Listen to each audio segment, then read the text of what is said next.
Hello, everyone, and welcome to Wednesday. It is a hot Wednesday out there. I hope you are staying cool. I actually have a really cool guest with me today, David Tickell. David is over quite a few departments. What's your official title?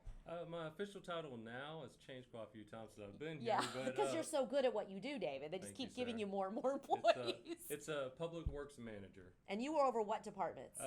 We've got them narrowed down to three, but it breaks down into smaller departments. But it's the streets, which we do road repair, potholes, replace roads.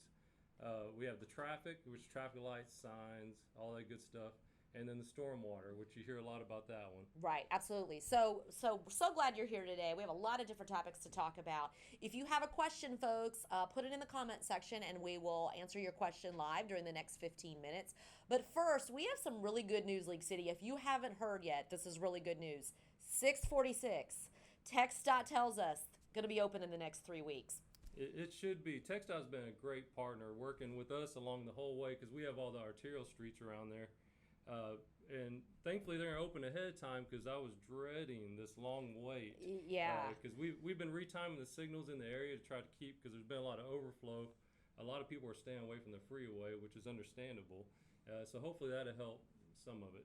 So hopefully, like we said, they're saying beginning of July, the next 2 to 3 weeks. That's 2 months early. It was going to be September. So great news. So then now that will open back up, then what do you need to do as far as timing the lights and all of that? What will you guys do? Well, some of the lights we're gonna put the timings back where they were before, and then we're gonna also do some additional timings. We have a current timing contract in place where we have some help from a consultant, one of the best in the area, and we already have some of them on 646 on contract. So as soon as that opens up, we're gonna get that back going.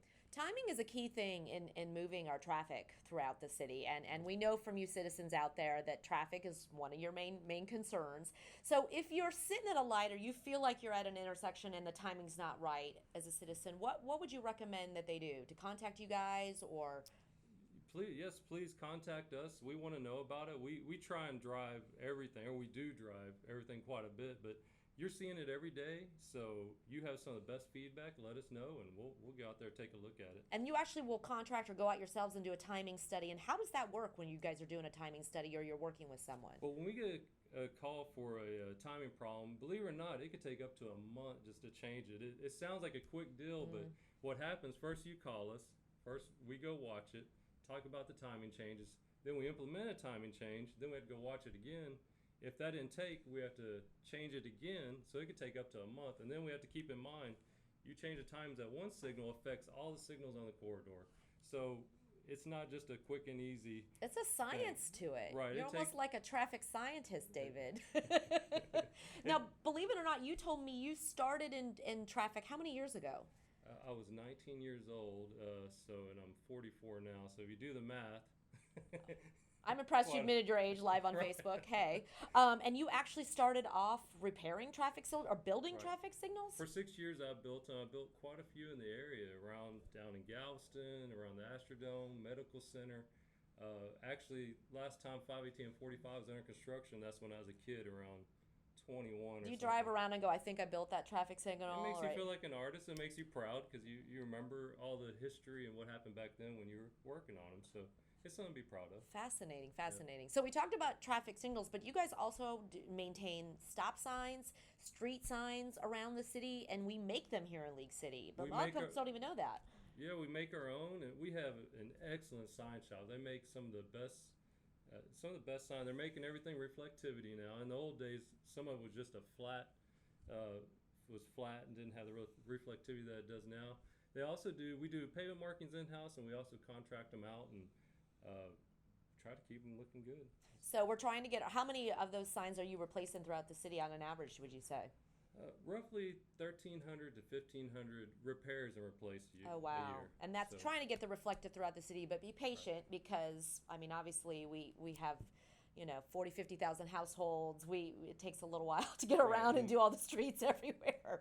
and we work to knock out a couple neighborhoods a year. Now they vary in different sizes, so of course a big one, that's going to take us quite a while. And talk about stop signs. A lot of folks want to know, if I feel like there should be a stop sign in my neighborhood or that an intersection needs one. I mean, as we get more and more residents moving to our city, certainly parts of town are going to need stop signs that may not have them now.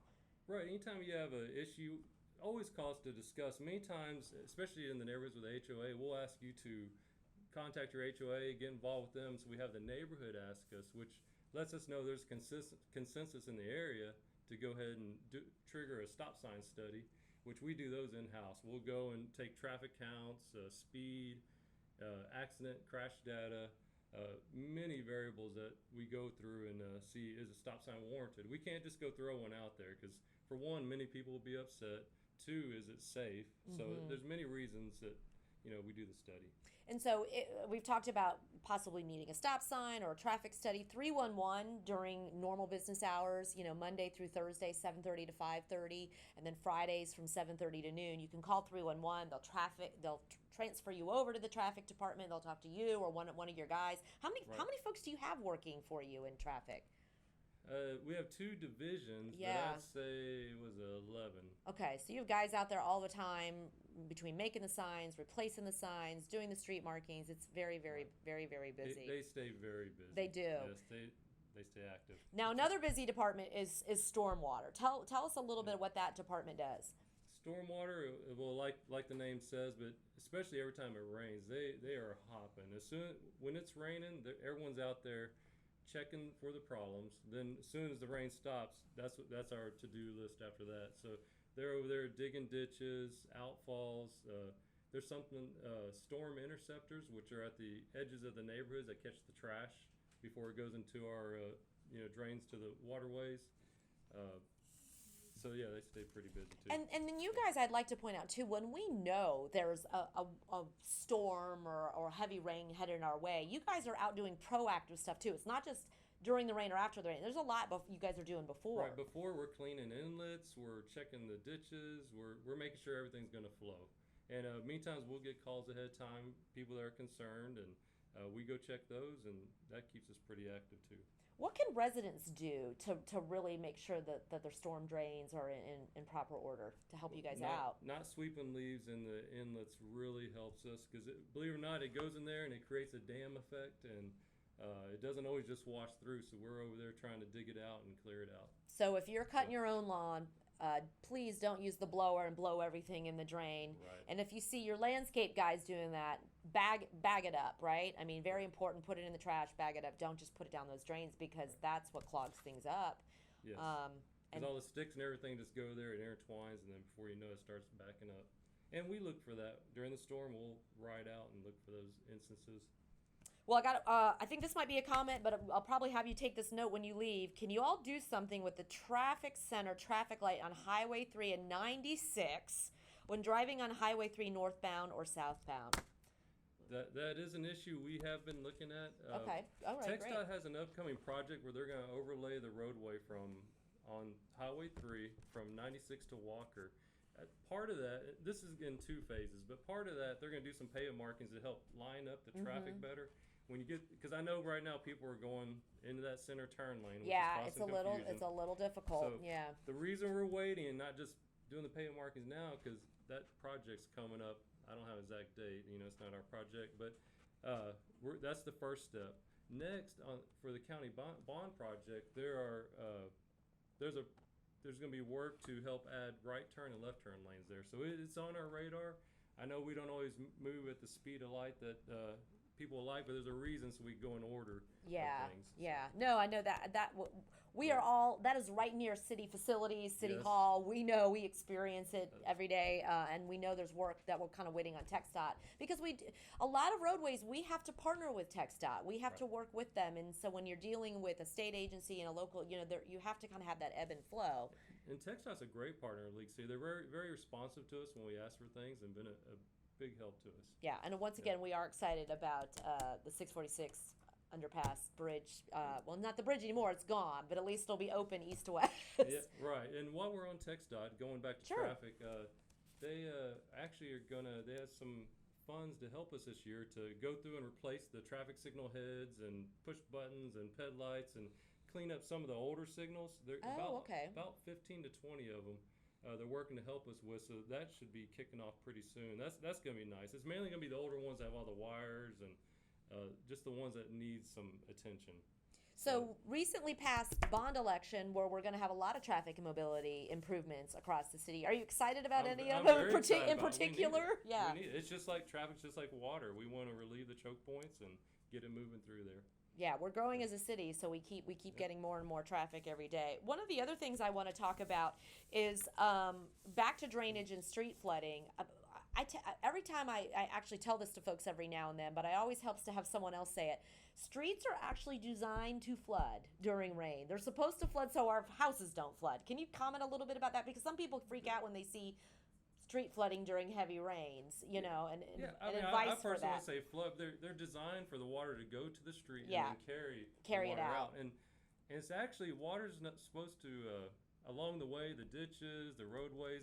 You don't want it just rushing downstream, so it carries it for a little while and then it drains it out. So when the rain first, you have a heavy rainfall, it'll build up real fast. But then what we watch for when we go through, does it drain pretty quick? Once the rain stops, if it drains quickly, it's working right. And that's the key thing. Once the rain stops, once the rain stops, and there's not a whole lot you can do when it's pouring rain, and that's why we always advise people the whole turn around, don't drown, don't drive through water if you don't have to, stay indoors. Well, we have about 5 minutes left. I'm actually having some cheat sheets because frankly, you guys do so much. I can't keep up with all of it. A lot of it too is kind of vegetation management, I guess, around the streets and the medians and all that, because we have some wonderful looking medians. You drive through other cities and you're like, oh, does anybody mow this or do anything? And I have to say, for League City, you guys do an amazing job. We try to keep it really, or we work to keep it really. We don't try, we are. But right now, especially after rains, everything just pops up, sprouts up really quick. We have all of our mowers going, and we're working to catch up on some of that. But the trees, we have a couple of excellent trees. One tree guy in our arborist. Yeah. And so they're out cutting all the trees and trimming back, where needed, and they do an excellent job. Well, school's out of session right now, so what are you guys doing to kind of get things ready for the school year? I know with those flashers and school lights. Summer's always a little bit bittersweet because you want to just kind of loosen up a little bit because it's summer, but that's when we get all of our work done because it's good weather, hopefully, sunny, and then school's out, so you can block, not that anyone likes it, but we could block a lane of traffic a little easier when needed. So, yeah, they've been out, they've started their school flasher maintenance. While school's out, it's the best time to do it. So we go through during the summer, check all the school flashers, make sure they're working, make sure they have the programming, and then by the time school starts, they're ready to go. We just flip the switch. And please obey those. I mean, I know it's very, very important. They're there around school zones for a reason, and you can get a hefty ticket if you don't obey this. So please do. Another question, I guess more comment. Eastbound on 646 at Walker, in front of, I think it's Five Guys Burgers and Lowe's. Why is a U-turn allowed a real hazard? Is that actually city property in there? I guess right in front of Five Guys and Lowe's, there's a U-turn allowed. Well, the U-turn, I know this is not what everyone wants to hear, but they have the green light, and we have to, if I keep blocking, we keep blocking movements, we start to, we say no U-turn, then they end up using the traffic light twice. It makes the traffic signal actually more inefficient. Okay. Is the best way I could describe it. So when they can U-turn, we want to allow them U-turn. We want to try to let traffic flow as much as possible. And I know it's not what everyone wants to hear. It's not the best answer, but we have to let them U-turn and get where they're going. And that's important. There's important to know because it's not just one turn, one lane. It's how the whole general area is affected, and it's a larger piece of the puzzle. Right, and I understand it could startle someone sometimes, but then again, like I said, it uses the light twice, and then you end up having an inefficient traffic signal. Well, before we go, I want to talk about one more thing that you guys have recently started was a rapid response crew. Tell me a little bit about that crew and what they do. That was started this year, and that's been a blessing to me because we have our heavy response crews over working on digging ditches and outfalls, and it used to be you have some type of emergency and you had to call them out, so that would delay them. But now with this, they're taking care of so many just the smallest details, and they're performing citywide sweeps, trying to working to keep everything cleaned up and looking And it's nice. just like it And sounds, right? We have something that we know is a problem, get out there, fix it. We get a call to 311, get out there, fix it kind of thing. right, and that's who we call to get out there quickly. How many folks on the rapid response crew? Four. Four. Okay. Well, David, thank you so much for joining me today. I Thank know you. you were nervous, but it's amazing what you and your crew do. Like I said, you are working day in and day out when there's rain coming and storms, and then of course traffic lights. So thanks for coming out today. I really appreciate it. Thank you, Sarah. Thank you, League City, for joining us today for our Facebook Lunch and Learn. Once again, stay cool out there. We're supposed to hit around 105, 107 in the It Feels Like index. So stay cool, stay hydrated, and enjoy the rest of your day.